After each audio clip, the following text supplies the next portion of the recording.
السلام علیکم ورحمۃ اللہ وبرکاتہ۔ سورۃ النساء آیت نمبر 6 اور 7 کی تلاوت کر رہی ہوں۔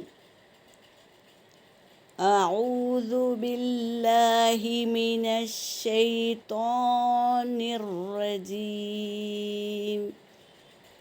بسم اللہ الرحمن الرحیم۔ وَابْتَلُوا الْيَتَامَى حَتَّى إِذَا بَلَغُوا النِّكَاحَ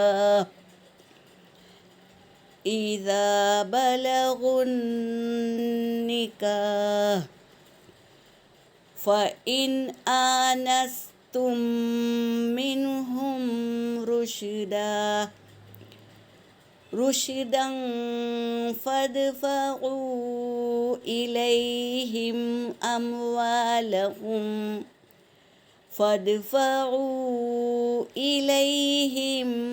أموالهم ولا تأكلها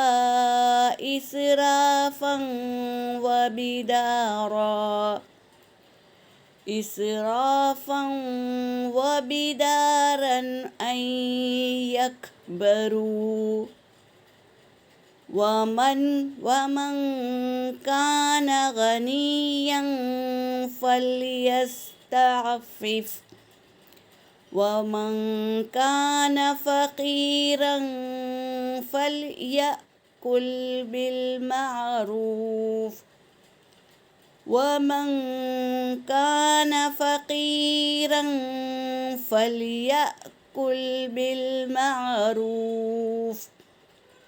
فإذا دفعتم إليهم أموالهم فأشهدوا عليهم، وَكَفَى بِاللَّهِ حَسِيبًا۔ صدق اللہ العلی العظیم۔ ترجمہ کر رہی ہوں۔ وا کا مطلب ہے اور، وَابْتَلُوا اور تم آزماؤ، جمع کا صیغہ ہے۔ یتامیٰ یتیموں کو تم آزماؤ، حتیٰ یہاں تک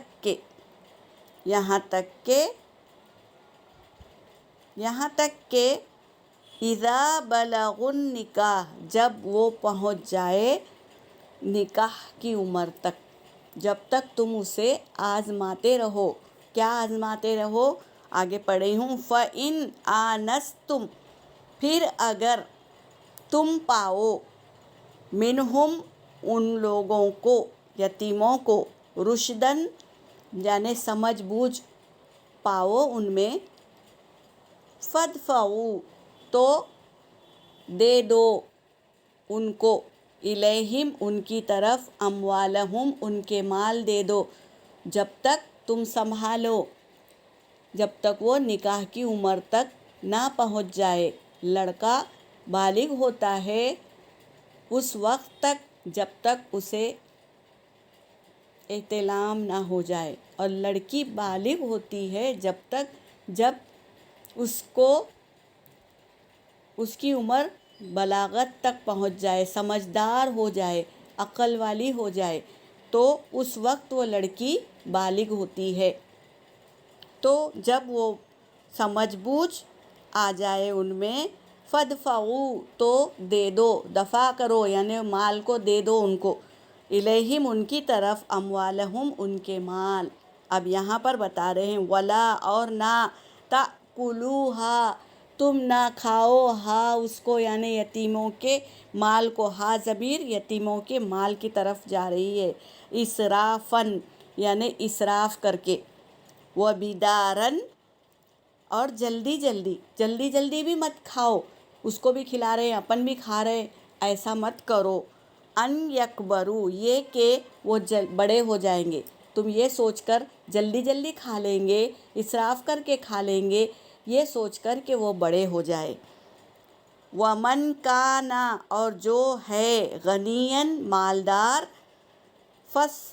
فَلْيَسْتَعْفِفْ یعنی جو مالدار ہے وہ کیا کرے، ان سے بچے، وہ مال کھانے سے بچے، مالدار ہے تو وہ مال کھانے سے بچے۔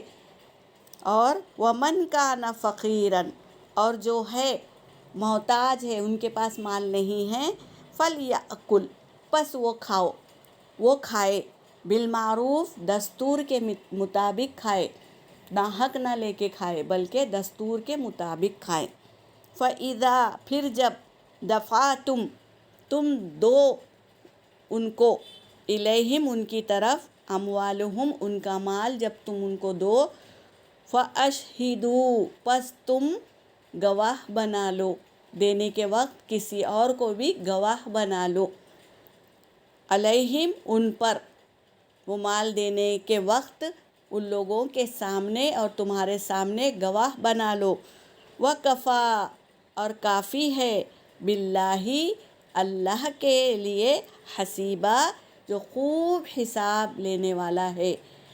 اللہ کافی ہے جو خوب حساب لینے والا ہے، خوب حساب لے گا، ایک ایک چیز کا حساب لے گا اللہ تبارک تعالیٰ۔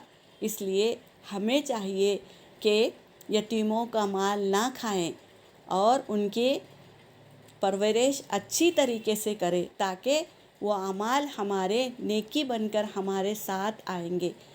حدیث پاک کا مفہوم ہے کہ اگر کوئی شخص یتیم کے سر پر ہاتھ رکھتا ہے تو اس ہاتھ کے نیچے جتنے بال ہوں گے وہ بال اتنے ہمارے گناہ بخش دیے جائیں گے۔ تو یتیموں کے سر پہ ہاتھ رکھنا بھی گناہ سے بخشوانا ہے، تو ہمیں ایسے کام کرنا چاہیے جس سے ہمارے گناہ بخش جائے۔